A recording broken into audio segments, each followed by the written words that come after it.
Is this a form of apologetics? Yeah, absolutely it is. I don't deny that, but I'm a Christian. What else do you expect? Sorry, maybe I got you mixed up with somebody else. I think I did, actually. Yeah, some other gay person. Welcome, everybody, to our very first interview here on the Apostate Sisters. So a few weeks ago, we put out a call to our listeners to see who might be interested in sharing their story on our channel. And the response has been pretty overwhelming, which is great. There are so many people who are ready to share their story of their time in Armstrongist cults. And so we're going to start with our friend Joel. Joel is a TikToker extraordinaire who has a YouTube channel and his original TikTok called Mr. Difficult. Hello. Finally, some theology to tear apart. So in this booklet, there's like this whole section dedicated to humans, or at least Christians, being the rulers of the world, and then implying that they could be the rulers of the universe. Welcome to the inaugural episode of Is This a False Prophecy, or Something I Just Made Up? This game is particularly, did Herbert Armstrong say this? No American astronaut will return from the moon alive. Please, take your time and ponder, and don't go searching for the correct answer. I'm about to show it to you. Indoctrination of the Youth, Part 5. Well, this is found on the RCG main website. Do you know David Pack? Written by David Pack. He talks about how amazing he is. So he can be found there making all kinds of comedic content about the Worldwide Church of God and all of the Armstrongist cults. Welcome to being our very first interviewee, Joel. How are you? Thank you. Thank you. It's such an honor. Welcome to the Apostate Sisters. I know you've been with us before. I mean, you're a host now on our new series, Unpack It. Joel is a very funny guy, and I had the pleasure of meeting you in person recently. That just made my life right there. It was incredible. How's sweaty Florida, by the way? It is, what is the temperature? It's 86 right now. Yeah. I'm sure it's feels like somewhere in the 90s. But yeah, something like that. Nope. It's like 74 Gross. here in central Illinois, and that's enough for me. No, I'm all about the heat and humidity. Yeah. Mm-hmm. I like it hot and wet. Oh, we know you do, Joel. We know you do. So, Joel, you have some amazing content on your channel. We found you actually relatively recently. We had no idea there were so many fellow survivors. How did you get involved with Worldwide Church of God? Were you raised in it? So I was born into it. My birthday is 1989. So that's a couple years after Armstrong died. It was just becoming a thing that you could see doctors. And it was just, and the makeup and stuff like that. And you could, women were allowed to have makeup, all that stuff. So I never was part of the WCG where they weren't allowed to have makeup. So it's I was kind of right at the beginning of the major changes. I personally didn't even realize that using doctors in medicine actually changed at some point. I know Armstrong went back and forth a lot, but that was one I didn't realize had changed. So from what I understand, it was an unspoken rule. I don't think it was ever really put out as an absolute, but it was stated that if you went to see a doctor, that your faith was in question. And so that was the major thing about it. Mm-hmm. Okay. And when did you get on TikTok? Because I know you mostly have your following on TikTok. You are moving over to YouTube now, but your videos are really funny and they're really quick. You just come up with these ideas, then you put together these funny little clips showcasing maybe some people that are still involved in it, showing some of the very harmful teachings in the doctrines of the Worldwide Church of God. So why did you start putting this content out? And who was your target audience? So it all began almost a year ago, back in June, June of 2023, when I watched Shiny Happy People. So I was already familiar with various characters online, particularly in the ex-Mormon space. Nuance Ho was one of my first ones. And then I came across Cults to Consciousness. The main host of that one is also ex-Mormon, but what they do is they invite people of all different cults on there for interviews. And it's like to spread awareness and to have a safe space. I love both of their content. I also love Fundy Fridays. They were inside of the Shiny Happy People documentary, so I was like, oh, this might be interesting to actually watch. And so the Fundy Fridays was the Jen from Fundy Fridays. Everyone calls her Reverend Jen as a joke. Awesome. And it's and so kind of like how you guys are the apostates, like she's Reverend Jen. She also has something like creating the Lesbian Socialist Republic or something like that as a joke. Awesome. But anyway, not Shiny but Happy it sounds like we would like her content. Yes, absolutely. Very snarky. So anyway, I watched Shiny Happy People, and I was just listening to the similarities that were between the WCG and IBLP. And so there were a lot of similarities, but also a lot of differences. And even watching the content on Cults to Consciousness, it's like a lot of the people that they were interviewing had a lot of similar-ish beliefs, but the beliefs of the WCG are unique. There's something special about them. And I thought it was something that needed to be brought more to light. A lot of things that are kind of like overt versus covert coercion and stuff like that. And so it wasn't as much as like physical threats, but it was absolutely like other types of like, oh, you're not following the work or something like that. So I just wanted to like bring that out and like spread awareness. My target audience is for no one inside the cult. Like that is, it's funny. It's like if someone happens to come across it and is still inside of it, it's like, fine, they can watch it. But for me, the whole purpose has been to tell people at large what this particular cult is, to spread like the knowledge about it, because it's in the shadows. No one really knows about it. Right. And then the other thing is for people who have left it. And I love the community that has been blossoming recently. Not just my content that started in September, but like you guys came out around the same time. We have other like people that we know of who came out around the same time. And it's really interesting that it's all at once at the same time. And so I just think it's interesting to be part of that wave. I think you brought up a good point there to recognize that there does seem to be kind of a wave going on right now in terms of a broader cultural interest in cults and mind control type of things. I mean, it does kind of seem like the culture at large is ready to unpack some of the BS that's been controlling us. Because I think when you look deeper into it, you know, you've looked from Worldwide Church of God to the offshoots and seeing how that seems to play into the same way of controlling people's minds. And I think if we keep looking at that, we'll realize, oh, no, like that's a culture-wide problem. Like those things are happening just in more subtle ways, kind of in every arena that we look at as people trying to live together on this rock. Yeah. Actually, to add on top of that, you just reminded me. So my channel's also about biblical weaponization.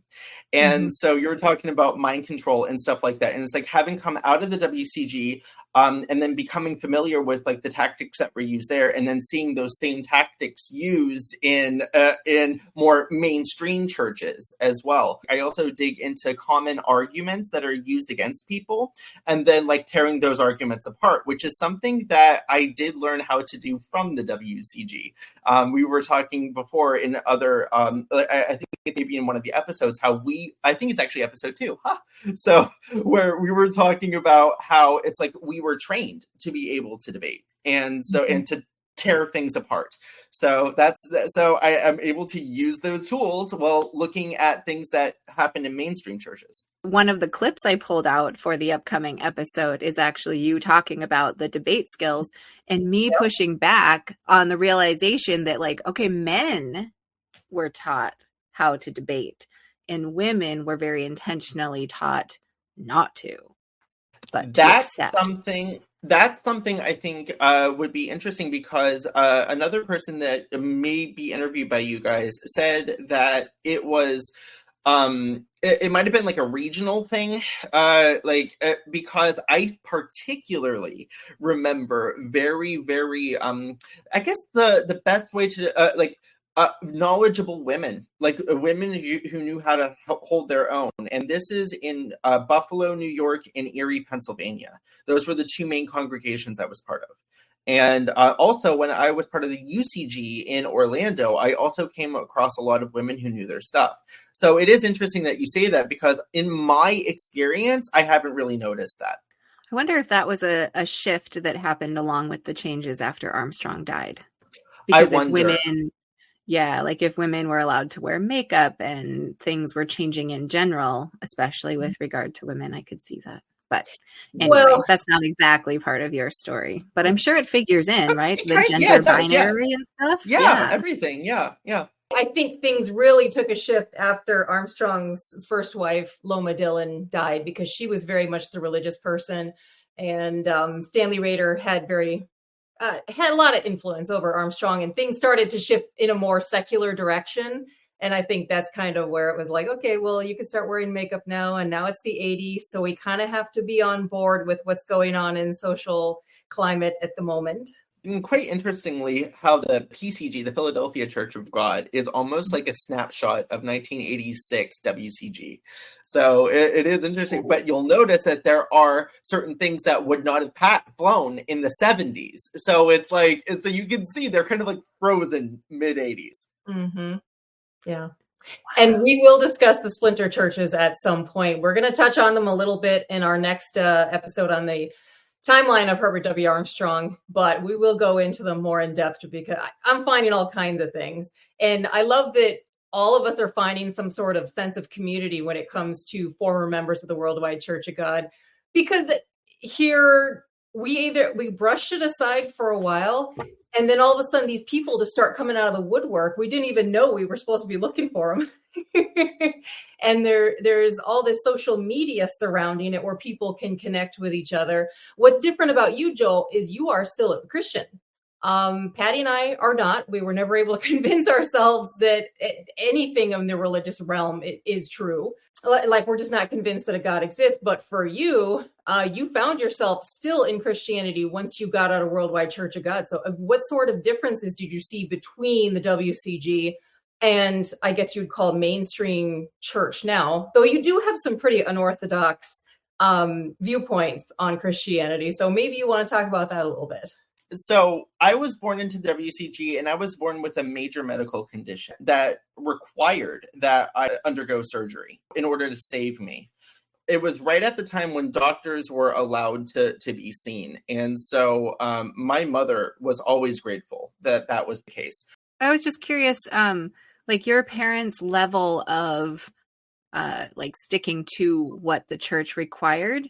Would that have meant that if they had not changed it to allow surgeries, would they have chosen to not have a life-saving surgery done on you? I honestly can't answer for them. From my understanding, they probably would have done it anyway. Just like knowing how my mother is in particular. She was desperate. Like, she really wanted to make sure I lived, because I would have died after like 3 days. It was a ticking decision. And my mother was disfellowshipped a couple years after I was born as well. So she was known for being highly spirited. I guess you could say. I can't imagine that by knowing her son. It's funny because, she was disfellowshipped a few years after. It was my father that brought me to the WCG. And there were times where my mother would like go to like a feast or something like that, but she was pretty much done throughout my childhood. So as I grew older, we eventually moved from New York to Ohio, right at the time when the Christmas Eve sermon took place. And so Christmas Eve of 1994, and I particularly say Christmas Eve because we did not do Christmas. And so I just love saying it. And so Joe Tkach Sr. presented like a really long sermon where he basically said that it's like inconsequential, that it has nothing, it's like it's done away with. That caused a huge ripple effect across the church. And so by the time I moved to Youngstown, the split with the UCG had already happened. So you have two adjacent towns. So I lived in Austintown, and so the WCG still met in Youngstown, Ohio. But the UCG met in Austintown, Ohio, which is the town I lived in. And so it was like literally next door, like the towns next to each other. And so we would often do things with the UCG, even though we were still technically part of the WCG. We did foot washing. Really? Yeah, really. I remember attending the foot washing for Passover in the location where the UCG met. It was Wait, really how old were interesting. you at that point? Because the foot washings were like a strictly adult only. No, I didn't partake. I watched. Oh. I watched. Yeah. They were allowed to watch. I mean, Yeah.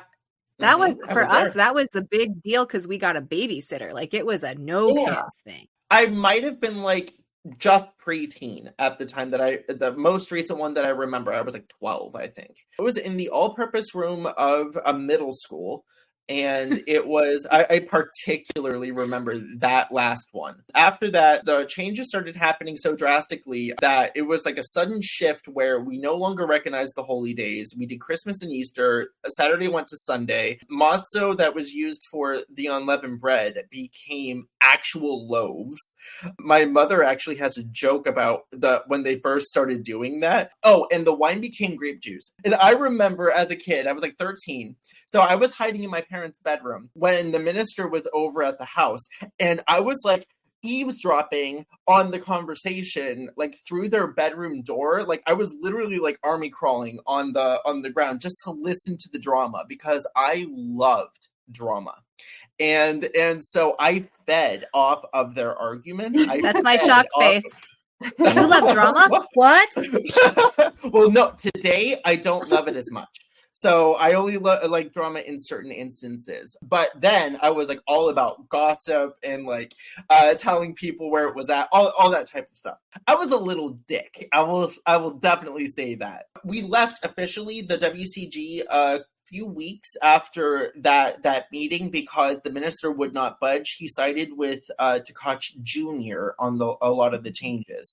And so there was so much that was said against Joe Tkach Jr. Actually, today, like now I look back, I'm like, oh my goodness, they really went through a lot. Joe Tkach Sr. and Jr. It's like all the people hating on them. It was horrible. So we officially left. Then my father started, he really wanted to be part of a church. My father is like super duper knowledgeable on scripture. So is my mother. They're like yin and yang when it comes to biblical knowledge. That's how I have the biblical knowledge that I have today as well. It's because of their penchant for really studying. And my mother was also secretly against God at this time, but that's her own story to tell. She was secretly against him, but she didn't want to ruin my walk, so she played the part essentially, but she was against him. She didn't want anything to do with God. But she's Christian today though. It's really interesting. Anyway, so my father would go to like another congregation like every other week. He would kind of like dip his toes into the waters of different congregations to see if there was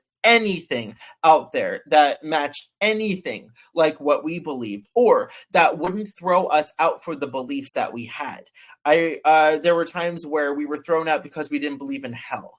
There were times that because we didn't believe in the Trinity, that it was like we were seen as heretics. It was Wait, really? all this stuff. Really? Because my experience of churches is that if you ask any individual believer in a church, they're going to have just a slightly different take on things. I haven't heard of people being kicked out for having like one different thought. Yeah. I particularly remember a time, when was this? This was like the 2010s.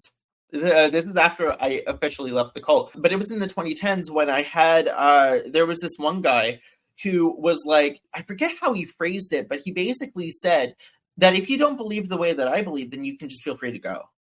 And it was like, yeah. Wait, was that the pastor or something? Yes, absolutely. So this pastor was vying for a position within some church that my dad eventually became part of. And then after that failed, he decided that he was just going to have his own home church, not my dad, the other guy. And so we would go over to their actual house and have a house church over there. It was about 10 to 15 of us. But as the weeks went on, it was like he had certain beliefs that if you did not believe these things, he would say it's okay, but you could tell it wasn't. And then it eventually came to the point where he's like, if you don't believe the way that I do, then you can go. This happened a lot. And so I left churches on bad terms very often. I was one of the ones that would stir the pot as well. I would be in like Sunday school, like a 14-year-old in a Sunday school with all this Armstrongist knowledge. And then have like some teacher come and start teaching some stuff, like, for example, the concept of the rapture or the concept of hell. And I would tear them a new one because I knew all the scriptures. A new what? A new what? Tear them a new what? Well, it's just like me. Tear them a new anus. Oh, I actually didn't think of that. So the medical condition I had when I was a child was I was born with an imperforate anus. So I couldn't go to the bathroom.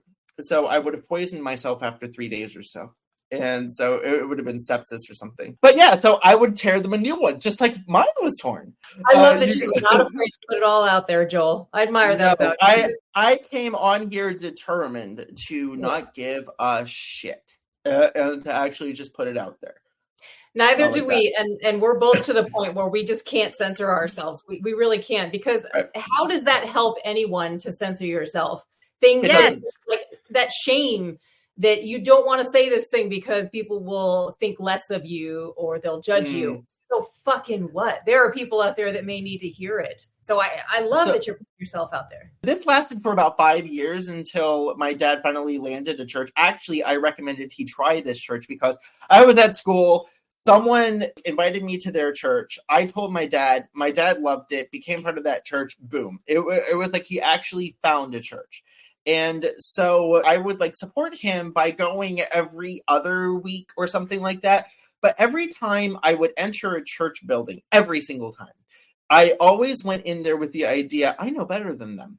Because it's like my entire life, I had been raised in the WCG type of thinking that we are better than everybody else because we have the truth. God has chosen us. And the way we viewed it was, yes, we have a greater burden to share to the rest of the world. And you know the story too well.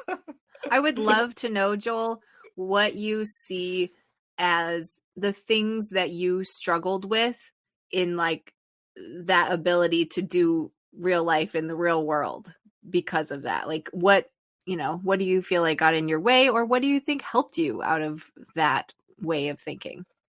Being very, very judgmental.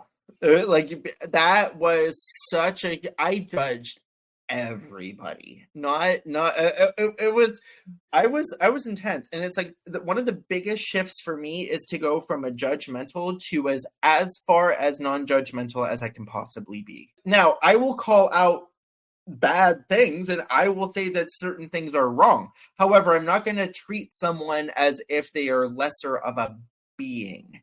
I would still go in there, be an asshole, and but although I would act so humble, and so it's like I knew how to play that off. And so another reason I knew how to play that off was I was trained to be a classical pianist. I was taught by some of the greatest musicians in the United States, as well as in Europe and in China. I knew how to play the humble game. Today, like when I receive praise, it's hard for me to take it because it's like I don't know if I'm playing that game again. It's that thing I don't want to do, but it's so automatic for me to fall into a sense of false humility. Now, I don't mind being prideful, like in terms of like I'm proud of the work that I do or the things that I study. That's something I'm proud of, but I'm talking about thinking that I'm better than someone. Anyways, I came to college here in Orlando. The first 3 years I was associated with the United Church of God, which is the largest offshoot. Except for the Hebrew Roots movement, they're not really considered like a singular entity. UCG is a direct successor to WCG. Of course, we met in a middle school all-purpose room. Actually, it was like their all-purpose cafeteria type place. I remember when I walked in there, I was like, I'm back with my people again. And I remember like bringing my notebook with my notepad, the memo pad, bringing my briefcase. Oh my gosh, the briefcases. What a funny little thing the church all did with all of their like business casual and briefcase thing. Like, yeah.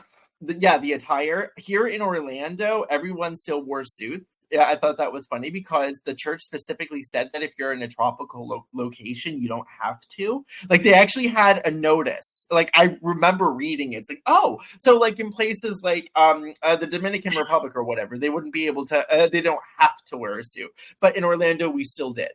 So, I'm just having a moment about organizations that decide it's okay for them to like tell adults what to wear.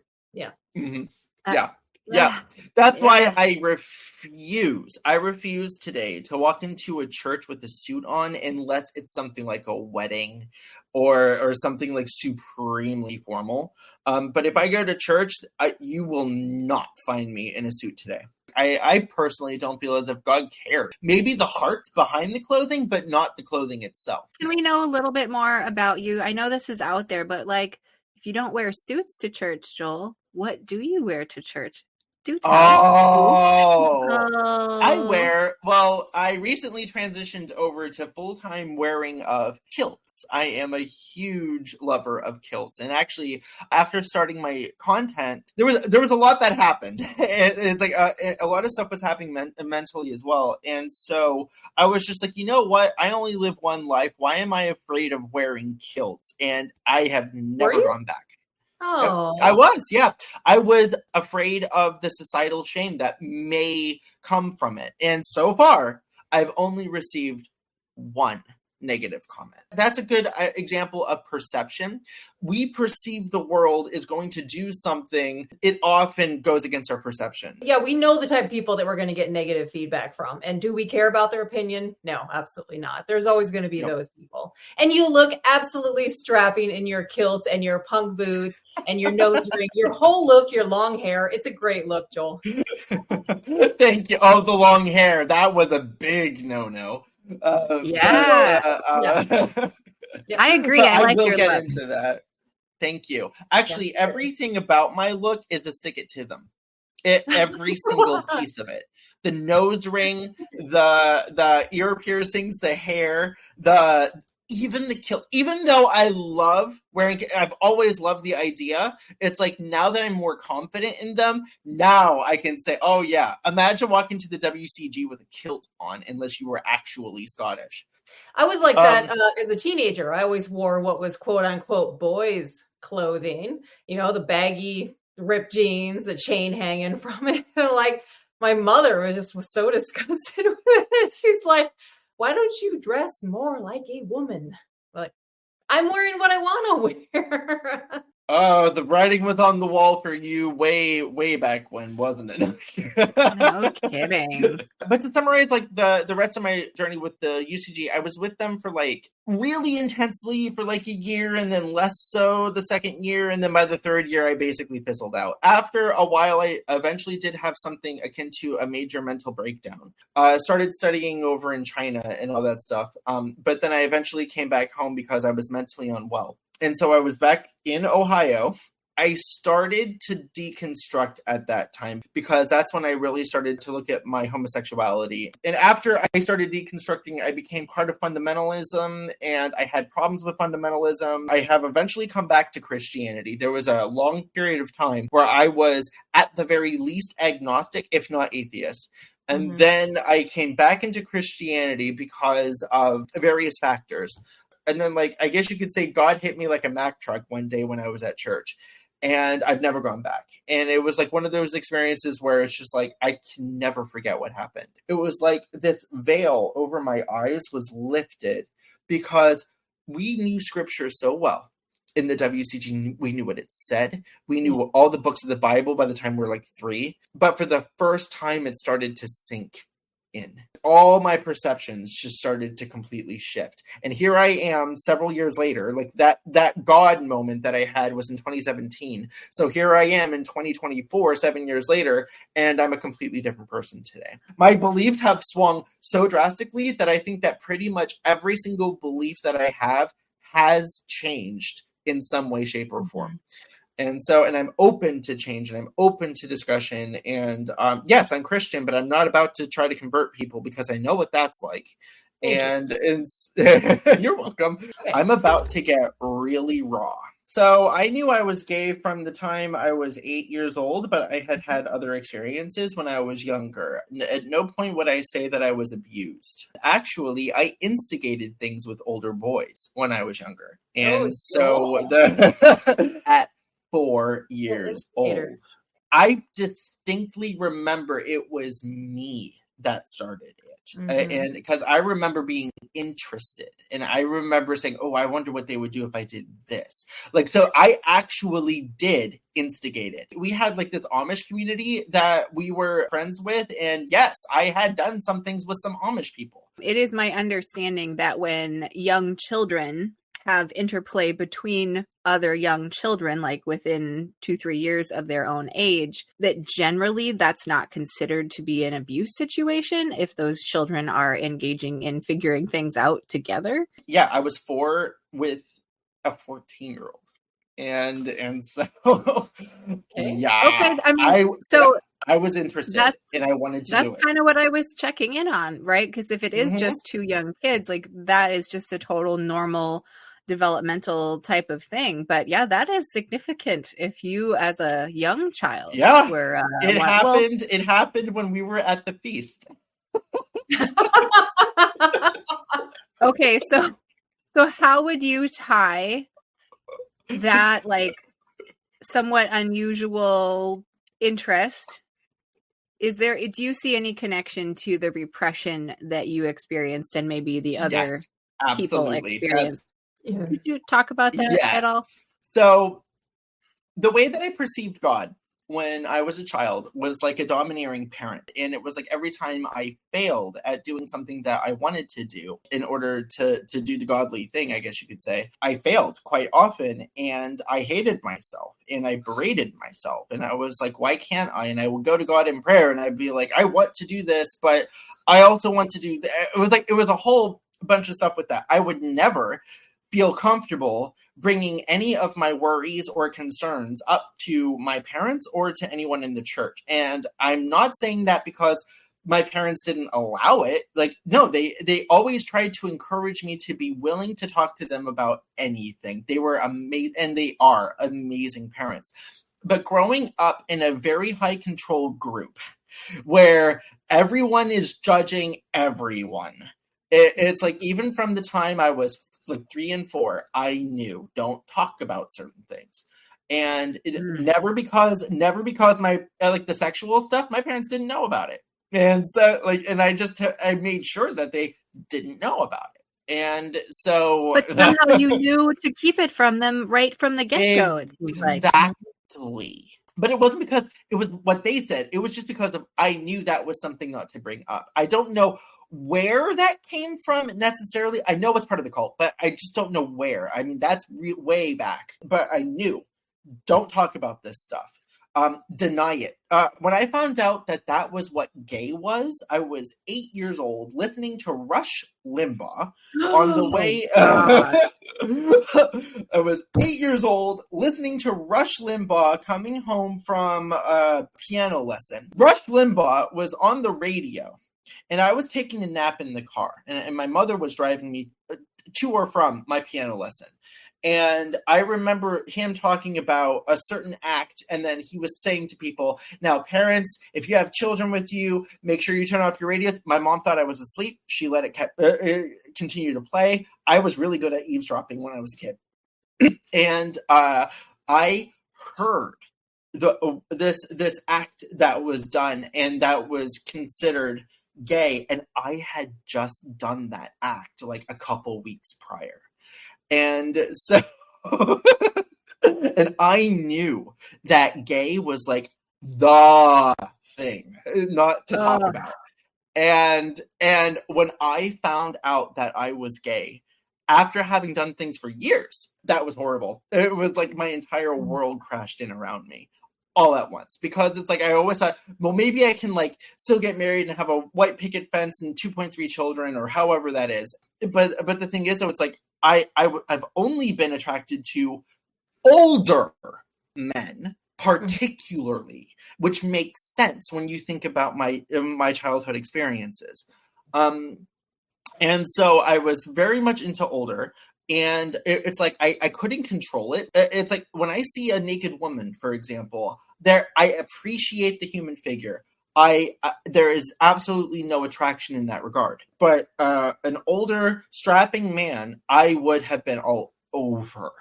And so that was the big dichotomy for me. And there was even a time when I had an official girlfriend, and we did try to have intercourse, and that it just did not work.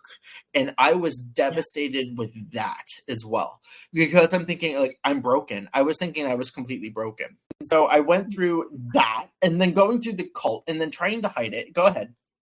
Would you say at that point that you felt like if you could make yourself get with a woman that you would be like, okay, that would save you from this horrible thing that you now realized about yourself?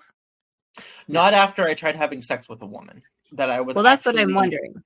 No, but Right. you tried to. You were hopeful that maybe you would be straight and then accepted, Right. but it just, you couldn't lie to yourself. When I could not actually like successfully have intercourse with a woman, when I actually realized that, it devastated me. It devastated me hard. This eventually led to me just like not knowing what end was up, and eventually I started getting into a lot of dangerous situations, I guess you could say, when I was going to college, and I had like a double life. It would be like I had like a goody two shoes, ne'er do wrong type of a day life, and then I had a completely separate nightlife. And never did the two come together, except when drugs came into the equation. And so I got into some really, really heavy drugs. I did enter a 12-step program, because like you have to understand, like me going here and there and like going to school, like it was all of this, but like still like I couldn't face myself. And so I entered a 12-step program, but I noticed that I wasn't like anybody.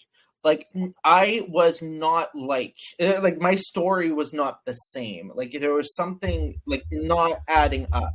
But I played the role. I knew how to play roles.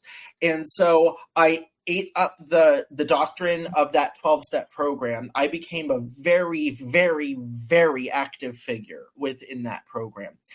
And only recently have I been able to look back and be like, that was just like a cult too.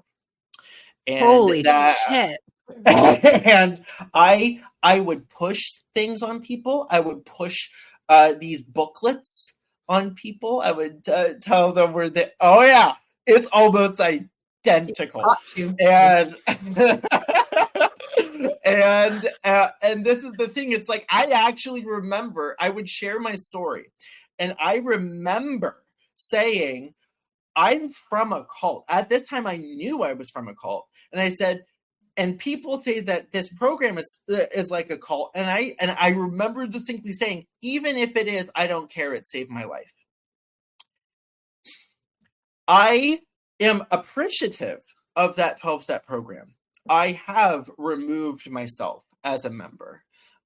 Because it's like I don't want to be associated with the guilt tripping and the shaming, and there's like a culture within those 12-step programs, and it's like the internal backbiting and the backstabbing and shit talking about the other branches of the 12-step programs, which sounds just like UCG, for crying out loud, PCG, RCG, all these different ones talking about each other. It's exactly the same. Today, I don't believe that I was really ever truly addicted to a substance, because I could go for months at a time without using. So it's like I never quite ticked the addict box, and so I never quite did that. So go ahead with what you're saying. I was just going to say, would you say that your usage was like specifically linked to things going on in your life? And if so, how would you contextualize that now? The drugs that I took gave me a sexual rush. And so I was into like feeling it. I wanted to feel it as much as possible, feel something that I wasn't, I guess you could say like the forbidden fruit, I guess you could say. And so, cause like, that's what it was to me at the time. And I could not talk to anybody about it. However, after having started my content, someone I know from within that system has reached out to me and said, hey, I've come out of that particular thing too, and I'm talking out against it having been cult-like. And so you were talking about like all the relationships and friends and stuff like that we've gotten. She has a fire for tearing them down. Like not the concept of the 12 steps necessarily, because I do believe that like for like certain religious beliefs or like how it's like, I do believe it's helpful, but I do also believe there are other modes available, and for it to be pushed as the only option available, especially from where I'm from. I'm from Podunk, Ohio, where we had nothing else. So it was. So you have other things in bigger cities, but just not in like rural areas. That's amazing to me. How I got connected with her again after having silently removed myself. Coming back to like the whole gay concept, because everything is just so gay. In 2017, I had joined a fundamentalist congregation because someone within that 12-step program asked that I come with him to a pastor's house, and so I went to that pastor's house, and I remember praying, like really honestly praying, saying, if this is your will, like don't let me walk out like a hothead like I always have been. I've always like gone in there with like an attitude, and like would just like listen to what a pastor had to say, and then would pull the curtain. Would pull the carpet out from under their feet. And I specifically remember praying, don't let me do that. And if there is something of value here, let me stay. And so I did. And I went through the process, and I actually liked it. And so I did end up going back to that pastor's house, eventually went to that church, eventually started attending their Bible studies, really loving how I was part of a fundamentalist group who knew that I had some different beliefs, but were able to like take me in stride, and who also knew that I was gay. Like at this point I was out. I was willing to see where this went. So during one day at church, we were in the middle of a quiet prayer thing, and I actually like really just went to. Now this is a testimony thing, so it's going to sound very Christian-y, just letting you know. But I gave up, regardless of religion. Once we like surrender in that sense, I don't mean like you force other people to surrender, but like when she just like, I can't keep playing this game anymore. And then when I was going through some stuff, I went back to China. I actually had like everything was fine again. Like I love being over there. And what happened was I found a gay Bible study over there, which is really interesting because China doesn't like that, especially when they're not part of the 3 prescribed Protestant churches, and the fact that they're gay, and so even the fundamentalist Chinese don't like them.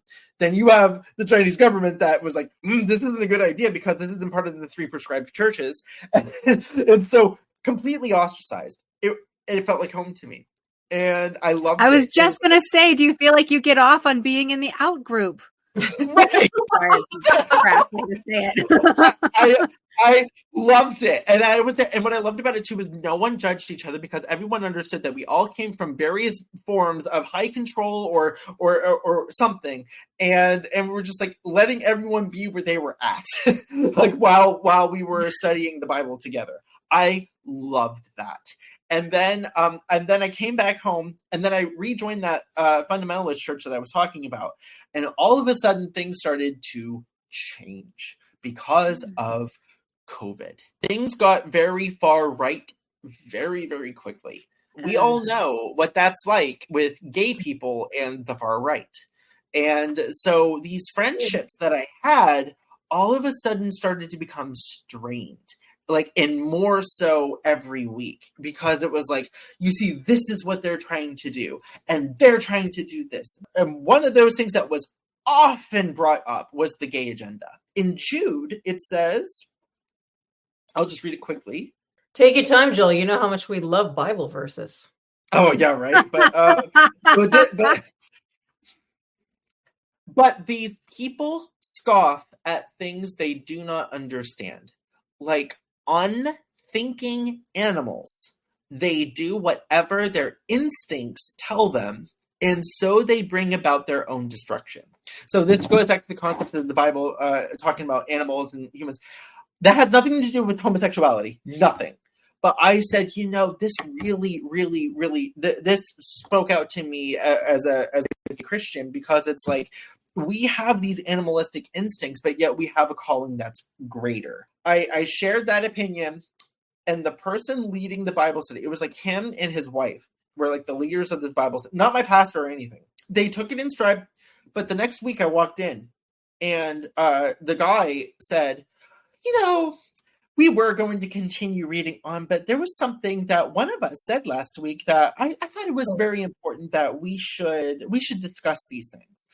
And they brought up Romans 1, and which is the chapter. I defended myself. It was a very, very highly intense situation, and I said, but did they legit do it passive aggressive like that? Like there was someone who really, instead of like talking to you personally, not passive aggressive either. And so because aggressive, everyone knew it was me. Everyone knew it was like 10 of us, and so I had to speak up. It was not passive aggressive; like I had to. And no, they were being passive aggressive by calling you out without calling you out. It's an asshole move right there. Yeah, it's like to me, passive aggression is like you can't really say one way or the other. That one was like in your face. I was very shaken up. Like I was literally shaken. Then at the end of this, I was collecting my things and getting ready to walk out. And then you had him and his wife come up to me and said, we love you, Joel. And then I made it outside. And as soon as I got outside, I just broke down. And then the pastor's wife came outside. Now you have to understand, she's like this little tiny lady. She's like maybe 120 pounds soaking wet. She was sitting right next to me when it happened, and she just like opened her arms, and I collapsed on her. She and I are still very close today. Then the pastor came out and said to me, "They're gone. You will never encounter that again. They're gone." And he gave them an ultimatum, either to apologize to me or to never darken the doorstep again, basically. And so it was. Well, good. That's not how I thought that was gonna go. You would think so, right? Like I was so moved by what happened. Just the mere fact alone that he did something that was just amazing. Enter COVID. And all the things that happen with lockdown, and all the things about the gay agenda. Can you clarify what the gay agenda is? I am the gay agenda. It's the calendar in your phone. It's the gay agenda. There are literally Christians out there that think the gay agenda is gay people trying to make everyone else gay. Yeah. Yes, literally that's exactly it. Yes. I don't have time to go into every story. I am only hitting the big ones, but I have had people pull their children away from me. Yeah. And I've had because I was just not a good influence. And so Nancy feels about that. There was this guy that decided to join the fundamentalist church, and they were friends. And I knew of this person. And this person had spent a lot of years in China. Are these all churches just with Chinese people, or? Well, the big thing about China is that's considered like the final frontier among Christians. No one talks about the Muslim concentration camps, but yet they will talk all about the Christians that are persecuted. It's like oh my god, the Muslims are really badly persecuted in a certain province over there. I particularly brought that group up in the same church, and this is during COVID times, and it was like brushed away. It was like, not as important. It really shows you where the concepts of like loving your enemies, because like to them, Muslims are enemies, and it's like that's why I particularly like to go to mosques and talk to imams and to actually understand what they believe and to make friends. Stick it to them. This missionary guy, I speak Mandarin, and he speaks some Mandarin. He lived there for 15 years. I lived there for 3.5. And his version of China was about the oppression and all that stuff, and my version of China was about all the opportunity. I love China. Like, I really, really do. Now, me saying all that stuff will probably ban me for life, although I am already banned for life, but that's another story. He spent a lot of time over there, and he was all about the concept of like how the Chinese just don't know, and they've just been like entrenched in thousands of years of like their culture and stuff, and they're just sheep without a shepherd, and it's like very, very condescending, like not really valuing that they are actual people, treating them like children. I think is the way to describe it, and it was. And he had a lot of things to say that just felt wrong. And then I, on the other hand, was very pro-Chinese culture. I love Chinese culture. Screw the politics. I'm talking about like the actual life over there. It's fantastic. Yeah. He didn't like it. He did not like that I always had a positive spin on Chinese culture, because it was always vilified with him. Oh, it's just you've heard David Pack talk about China. It was not as bad as David Pack, but pretty close. And so this guy's over there as a missionary to the Chinese people for 15 years and is kind of down on who they are as people? Because he was trying to change them. Yeah. He was their white savior. He was their white savior. He and his wife were the white saviors. His ideas were starting to infiltrate the church because he and my pastor were very, very good friends. It was like a couple weeks later that like my pastor had taken on the same idea. He kind of idolized this missionary for having done such good godly work over in China. Society in general has done a really shitty job at teaching people to think for themselves. But that isn't the goal, is it? That's not the type of people that they want. Yeah, that's exactly it. That's exactly it. Because like it actually goes back to like trying to like make people fit into a box. And my gay old self, I do not fit into a box very well. I mean, I'm gay. I cannot sit on a chair right. Okay, so I can't drive my car with my cold brew very easily. It's like Joel. The nice thing is, you are who you are. You don't have to change. That's who you are, and there's absolutely nothing wrong with it, despite what people have said. That's something I have only recently learned for myself. And then one day, my pastor emails me and says, "Hey, are you free at such and such a time after church? I mean, me and so just wanted to ask you just to see what you're doing and just to ask you a few questions." And I'm like, hate it when people okay. on the bush, just get straight to the point. I knew something was up, and I knew it was probably that. And it was but it was funny because it was him and the missionary. Nobody else. You know, Matthew. Oh my 18. gosh. And so we went into this room, and it was like a conference. It was a Bible study room. And I sat on one side of the table with my witness, and then my pastor sat on the other side with the missionary. And my pastor was the one who was directly addressing me, but I knew it was from the other guy. And so whenever he asked me a question, I did this. I just went like this. And I looked directly into the other guy's eyes, and I responded to him. This missionary didn't know that I knew the Bible so well. He knew I was from another organization. He did not know I was Armstrongist. And so it's like you should pick your battles more wisely. And and so I did. It was about an hour, and I did the typical WCG the debate thing. And Yeah. so No, we and don't. I personally. was We don't. well, personally, right? But you've seen it. Oh, You've teach seen it. us, dear man. Yeah. Teach us. Oh, yes. Oh, Inform So- us poor women. well, maybe since I'm gay, I am the conduit between the male race and the female race. But, Oh, God. but Your What? penis links us all together. oh, yes, it does.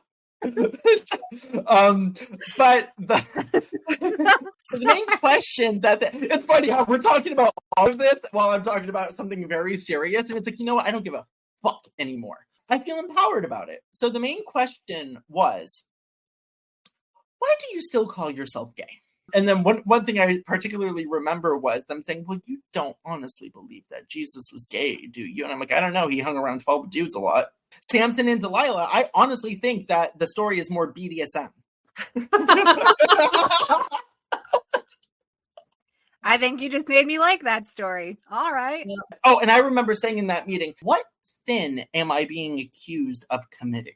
And the answer was there wasn't one. They were just wondering why I still called myself gay. Because in Christ, I would be ex-gay, right? Like I would be a new man. And I'm just sitting here going, would you consider yourself white? Would you consider yourself of European descent? Would you consider that's what it's like all these different labels that you give your own self, but yet I cannot say that I'm gay because God thinks that's an abomination. Me talking about this, you can tell I know my stuff. Like I'm able to actually fervently defend myself, which is really ironic because that missionary couldn't defend back. Because the one thing that the WCG has taught is to drop one-liners. My mother and father, when they found out what happened, that was it. And my mother, she and I did not get along very well when I first came out. We had like shouting matches like every other day. It was a process for all of us. And there was a time when I was suggested that it might be better for me to go to one of those camps. I also got literature about someone who was ex-gay and who said it's always from childhood abuse that happens. And I'm like, remember my story. I'm the one that instigated. I'm not the one that was abused. Not to mention, it wasn't an abusive situation to begin with, but I'm saying I was not abused. I cannot say that I received any less love from my parents or that I was just. I had a fantastic nuclear family. I did not check any of the boxes. Over the years, though, my mother has become a staunch supporter of my walk. And so when she found out about what happened, she was going to go talk to that missionary. And this is the only time in my life that I remember my father ever using his husband authority over my mother and said, don't, because he did not want her to be in a situation that could have been very, very in my entire life, he's only used the husband card one time. And it had to do with defending her and me. It was really intense. And it was like, and so what happened instead was there was a meeting with the pastor. It's like, what? You defended me years ago when this person attacked me in a Bible study. I said, do you remember that situation? And I went to him and said, it feels exactly the same. And he still didn't budge. So what was this missionary doing? Because clearly this missionary had a way to wiggle his way in there and control what even the pastor thought. I think the pastor was trying to hold on to his coattails because he had some notoriety. And so he was so blessed that missionary would come and be with them. That missionary guy started to amp up his pokes and jabs. I just made it a point to hold on a few more months. I'm moving to Florida. Just hold on a few more months. Don't say anything because I didn't want to leave a church on bad terms. Because I had always left a church on bad terms. Every time I walked into the church, I had to put on the full armor of God. There was a period of time when he started to jab at me a lot. And so what I started to do was read from the Psalms. We would be in prayer meetings and he would say something that was intentionally toward me. I knew it, but that was passive aggression because no one else knew it, but I knew it was him saying something. And I started bringing up the Psalms that say, Lord, save me from the arrows that they hurl at me. everyone knew that I was getting more agitated. And so one day, right before church, he came over and sat right next to me and cried on my shoulder. And I was like, and I was shaking when he did that. I was literally shaking so violently. And I was furious. Yes, he was on my shoulder crying. Saying, I'm so sorry. Can you find it in your heart to forgive me? And I said, you get back into your seat this instant. Go. I shouted it in church. But I'm like, get the fuck away from me. I didn't say fuck, but it was like, and so he walked over and sledged up, and he acted like this poor little animal who doesn't understand anything that went wrong. And so that is manipulative bullshit. Him crying that is manipulative as fuck. Isn't that interesting though, that people who victimize will never really focus on the victim. They'll focus on themselves. They're like, oh, forgive me. You know, it's always towards themselves. It's like these men that get caught in scandals, you know, cheating on their wives in the public. They're like, I apologize to the world. You know, I was this and I was that, and I wasn't in my right mind. I wasn't right with God, and I hurt my family. And like, they never apologize to the people that they actually hurt. They want forgiveness for themselves so they can feel better, but they don't care how you feel. They or really to have a better standing among the public. Not to mention, he cried on my shoulder in church. So it was like in front of everybody. And so when I said sit down, I made sure everybody heard it. And so I started going in there and saying, if you truly are searching for forgiveness, please understand that healing is not an instantaneous process most of the time. And it is something that will take some time. So in the meantime, I do ask that you not talk to me, don't touch me, don't make a reference to me, just act as if I don't even exist. That would be the best thing for you. So that way I can have my spiritual walk and you can have yours. I was trying to be as amicable as possible, right? And then he said, but you do understand that the Lord God compels you to forgive me. And I did this. You are in no position to tell me that. The last day before I came to Florida, the last day at church, he made amends to me. Like, I actually have to say, I think, because it was months. It was a month-long process from that meeting to when I left.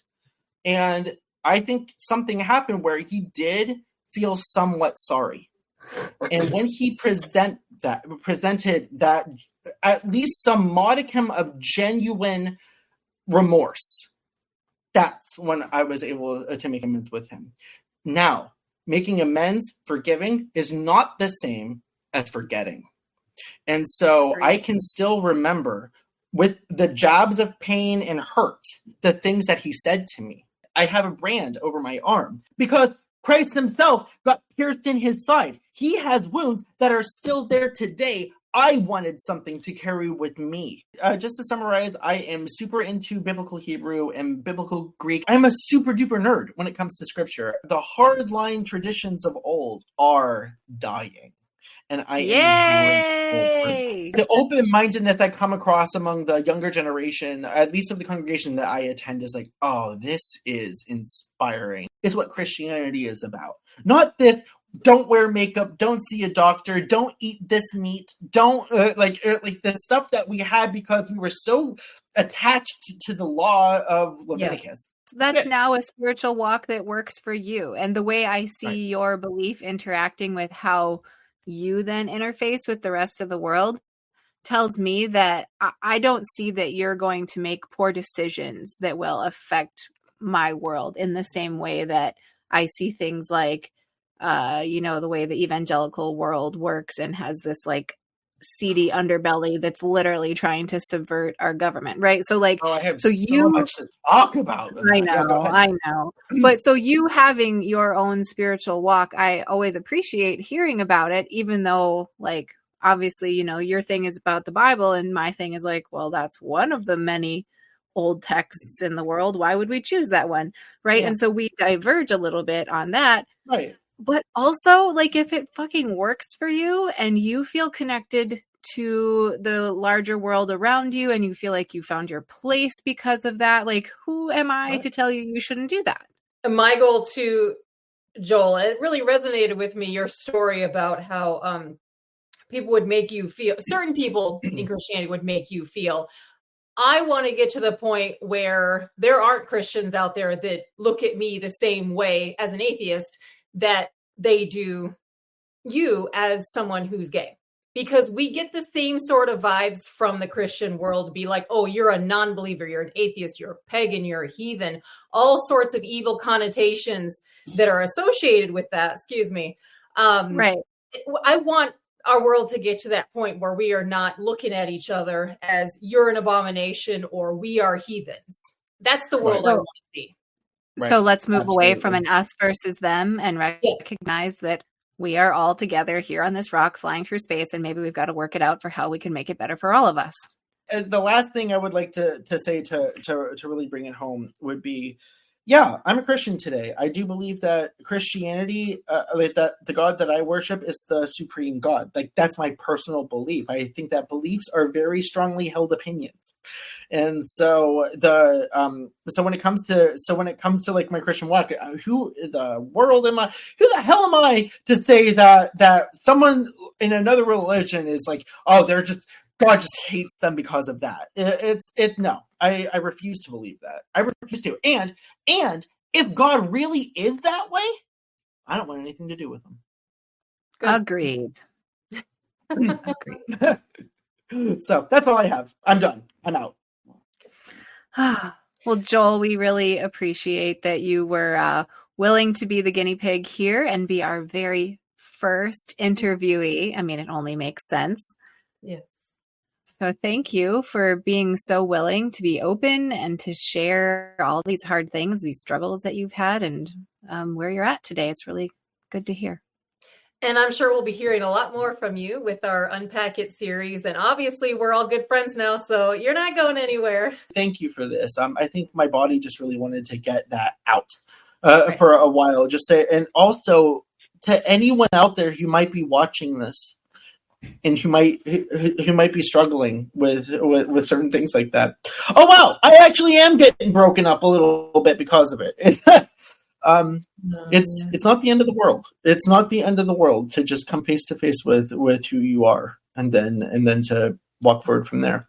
So it's not the end of the world. One thing that really helped me was when I was considering coming out, I came across a video of people saying, yeah, when you come out, it's really, really hard, especially if you're in a supremely conservative environment.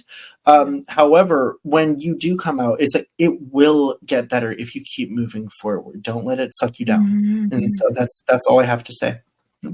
And when people come out as their true selves, that's the hardest step, but it'll get easier, like you said, because you are going to find your people. You're going to find those people that also need to hear your messages and who will understand you. Those are the people who matter, not the ones who are going to criticize you and drag you down. And allies. Amen. And allies. Yes. If nothing else out of this whole Apostate Sisters and Mr. Difficult projects that we're all embarking on, the goal to me is more feelings of safety for more people who have experienced churches of high control and cults, because that is the number one thing that I see those types of organizations using to, like, they undermine that on purpose to achieve the goals that they have of convincing people of their belief systems, right? So that feeling of safety, like, if everyone just takes a minute to like think about a time that you felt safe and recognize what that feels like in your body, right? Do you feel really heavy in your hips? Do you feel, like a weight on your shoulders? What is it? What is it physically in your body that you feel when you are safe? And understanding what safety feels like and being able to connect to that, especially while talking through some of these stories, is just so important, because that is a fundamental need that all humans have, is to feel safe where they are. I mean, there's nothing else that gets us through. That underpins it all, right? Yeah. So I treasure, Joel, that you felt safe enough to share your story with us and to share it publicly. I mean, that's really fucking huge, buddy? Thank you. That really means a lot. That was really, really touching at the end there. Thank you so much. I love this friendship. I love our connection. I love how we can oftentimes just agree to disagree, but still jab at each other like that good friends do. And yeah, actually, yeah, and No all good fun. condemnation here. Right. Well, I mean, you are women, though, so just remember that. So ridiculous, all of that. I know. We love you, Joel. Thank you. Love you too. The story's amazing and so much more to come. All right. Thanks, everybody, for being here for our very first interview with Joel of Mr. Difficult. Check us out on The Apostate Sisters. We'll be back with more interviews. Like See you and later. subscribe.